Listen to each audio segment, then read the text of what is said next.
Skills development plays an important role in national development, attainment of sustainable development goals, decent work and social advancement towards industrialization. For a decade now, major reforms in the TVET sector have been taken towards promotion of access, equity, relevance and quality technical and vocational education and training in the country, ensuring availability of skillful manpower needed to drive the economy towards the attainment of the Vision 2030.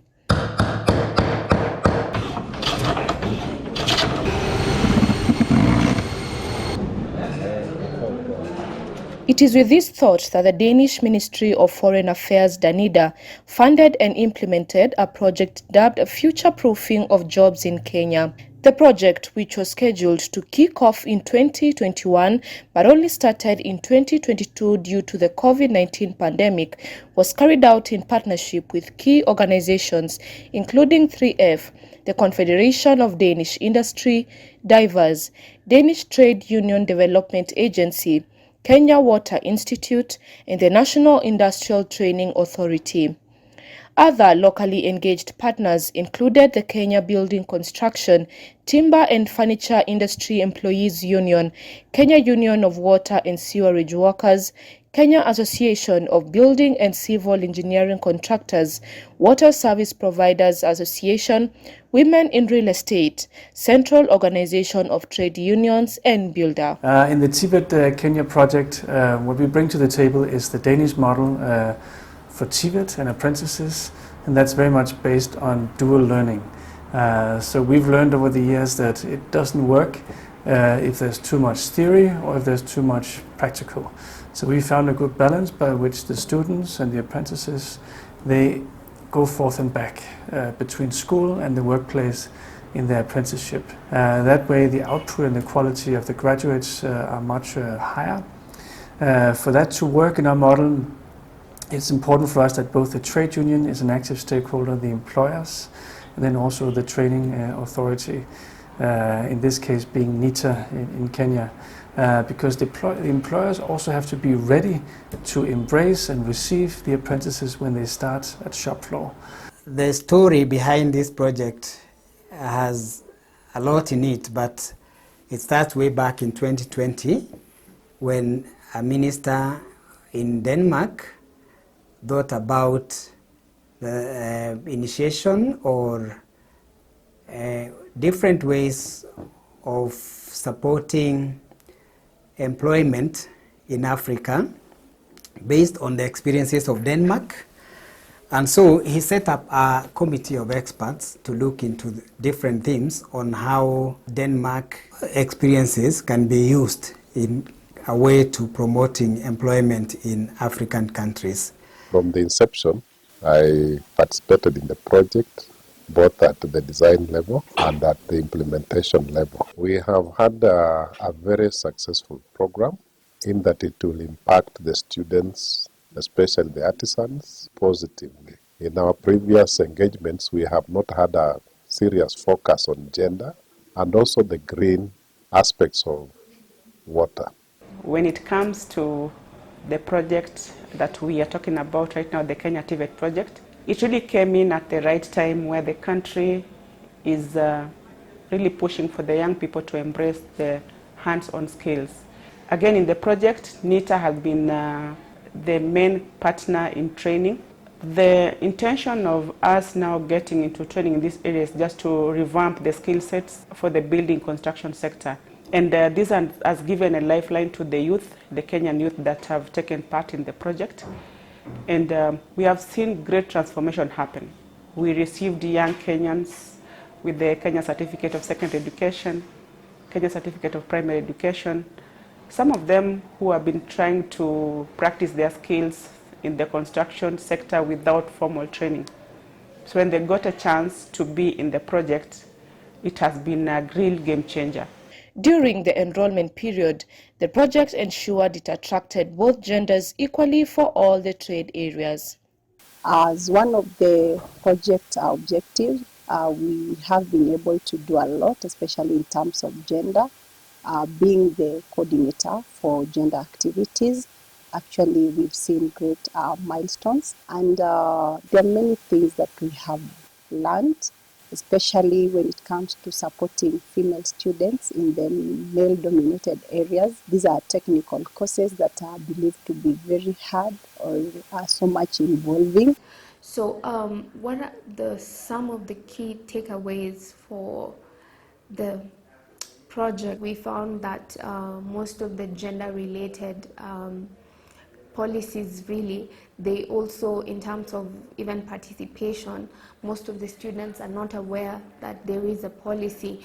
So it's really strengthening capacity of the school so that the policy can be implemented.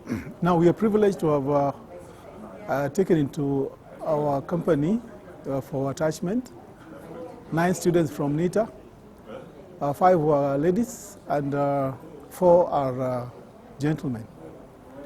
So far we've deployed 2 of them in our project in Isiolo, and the rest of the group, we have them in Bogani. So far the students are doing well. We took them through the process of safety and even what they need to do, when they are engaged on the ground. We have onboarded 5 students, whereby we've been training them on the probing aspect and also the wastewater management. We are glad to have them in the company. They've been of great value to the company, and now we are planning on how we will fully onboard them so that they can help us in the 2 sectors, in the probing sector and even in the water management sector. We feel honored to have them because the skills that these people have gained, both practical and the classwork knowledge they've gained, has really impacted the operations in the company. And probably one of the major lessons from this project is that we need to consider our female students because they have many challenges as compared to male students. For this project, we were involved because of the pillar of decent work that speaks to social dialogue. So we were involved to contribute to the creation of decent, sustainable and inclusive jobs in the construction sector in Kenya through improved social dialogue on skills development. And over time, it's been identified that skills development is a critical issue that touches on the 3 parties. This is the employers, the workers, and the government.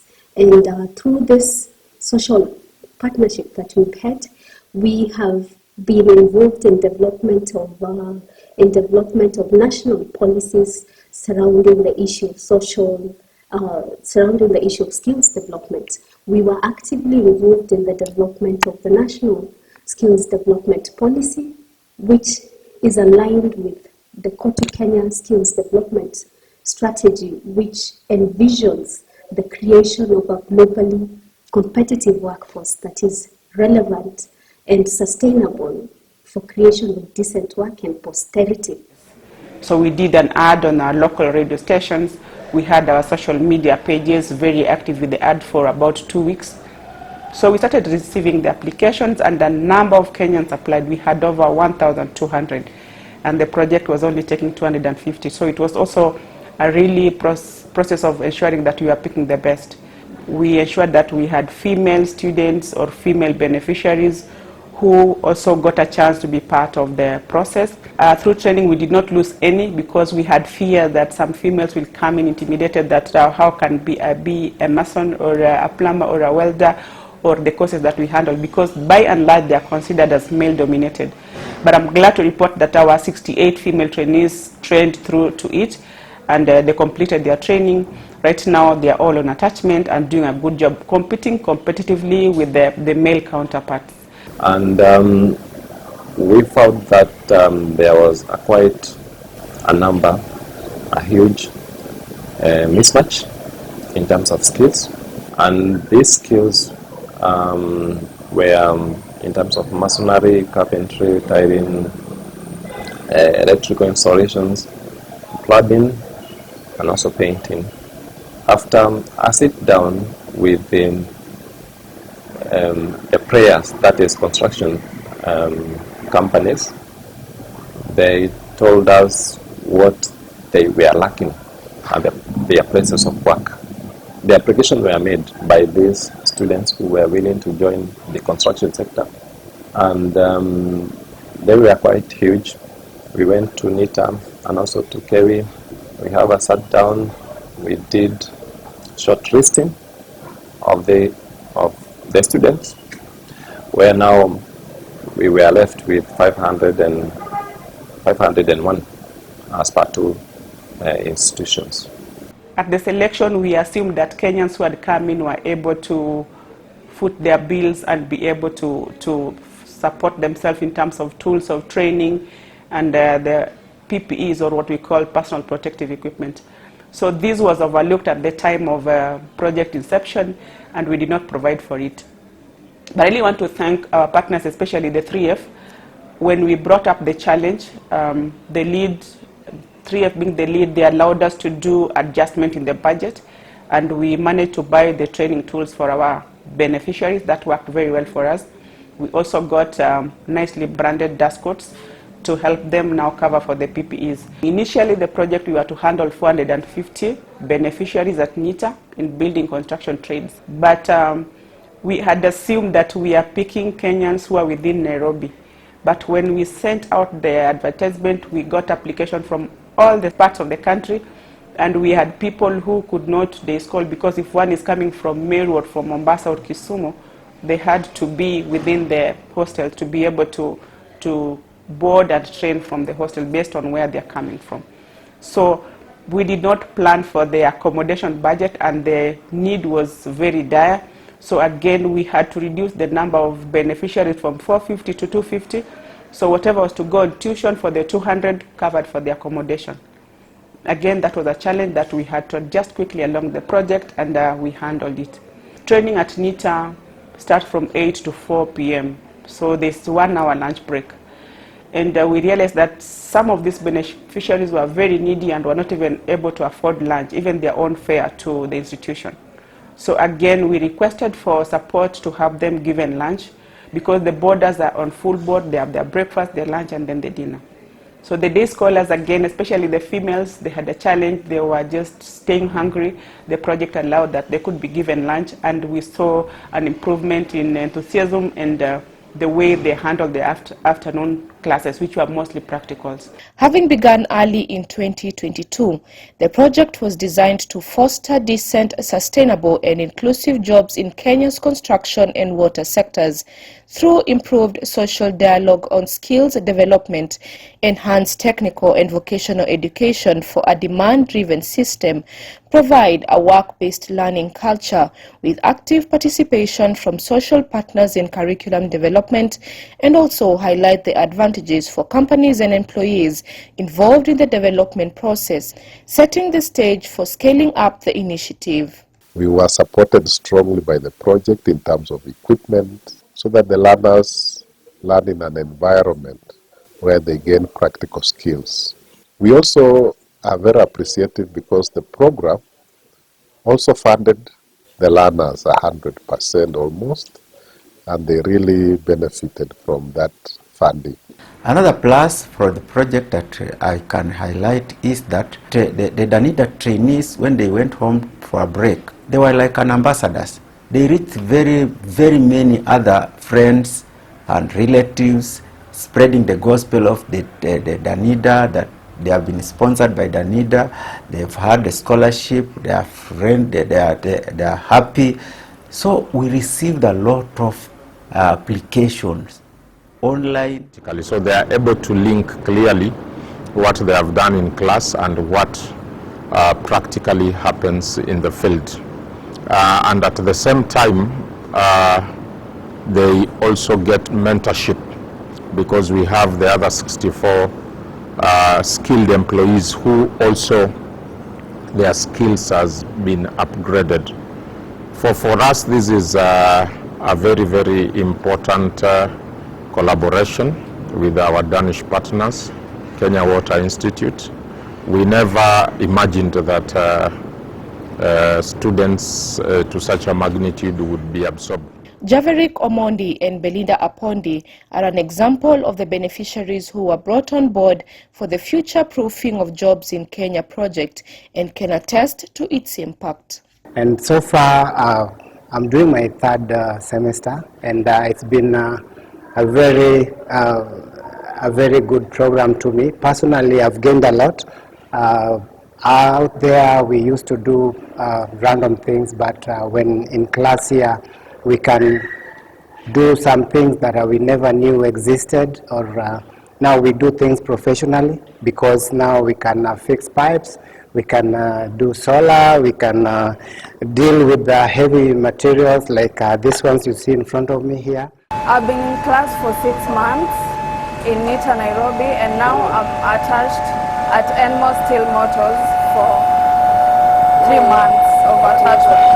Here we deal with motors. We control everything that runs in this company. That includes motors and all the processes from scrap to end product of steel.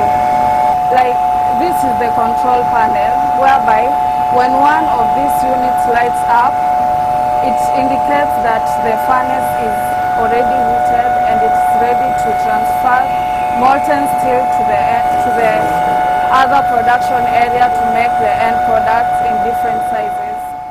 Indeed, the Future Proofing of Jobs in Kenya project, which is set to conclude in December 2023, has indeed been of great impact, with a number of recommendations to the current ongoing TVET reforms. Active engagement of social partners in skills development and employment discourse in Kenya, restructure engagement of private sector in skills gap analysis across different sectors in the industry, integration of the green transition in the TVET curriculum, addressing of gender imbalance in the TVET institutions from an early stage through proactive initiatives such as ambassador calls and making the institutions gender friendly, adoption of dual learning in the Kenyan TVET system for better skills transfer and enhancing access and creation of employment, establishment of uniform guidelines for internship programs, establishment of partnerships between TVET institutions and social partners, both Federation of Kenyan Employers, WASPA and KOTU, together with trade unions in curriculum and training to create awareness among trainees towards decent work. This project has enabled us to have that particular session with our students, where we had water company managers coming into the institution before our students went out for attachment. I believe it has been a plus for the project. Since this needs to be emulated, it's a easy way for our students to be able to be onboarded into industrial attachment work, and hopefully they'll be absorbed after this particular process. So as a project, I give it a plus, and I believe maybe in the next future we'll be able to capture aspects to do with the Denmark model on how best to handle the industrial assessment work for our students. And going forward, I think some of these lessons to be carried along. There is need to continue that kind of a partnership where the TVETs would open up their doors to these trade unions and integrate in their curriculum components on training the learners about the role of trade unions, workers' rights, and also what are emerging issues around decent work conditions. In a nutshell, I would say the project has had great impact because between the two institutes there has been training of around 460 students and trainees, both freshers and those who are doing upskilling. Now I think that this project has brought a platform for discussion around TVET in Kenya, and it comes with great lessons that can be can be taken for improving the TVET institutions, but as well as even vocational training colleges can also benefit in a big way from the lessons out of this project. Our achievements or milestones under this program also revolve around policy issues. I'll highlight the key ones. We held a social dialogue forum to explore skilling opportunities, and this forum brought together the key players in the Kenyan labour market. We had Ministry of Labour present in the social dialogue forum. We had the vocational training institutions. We had the National Industrial Training Authority, NITA. We had the Kenya Water Institute, KEWI. We had representation from WASPA and CAPSEC, and it was basically to get a feel of what is it that the industry is demanding in terms of the labor that we supply as the workers in the labor market. We hope that again, our funders, Danida, we have done the pilot very well, so we look forward to having now a bigger rollout of the project so that we cover the number that we had initially in mind. We were looking at 450 at the pilot, but we only managed 251. So we appeal to Danida to review the pilot report that we'll work on together with the key project partners and have now sustainability probably in another phase of the project. In recognizing the fast-changing labor market demand in the water and construction sector, the project has keenly engaged 28 companies in both sectors in exploring opportunities for workers to acquire new skills and update existing skills. Adopting to this model, the companies now understand the importance of upskilling and promoting decent employment, where workers obtain certification to fit into the quick changing world of work.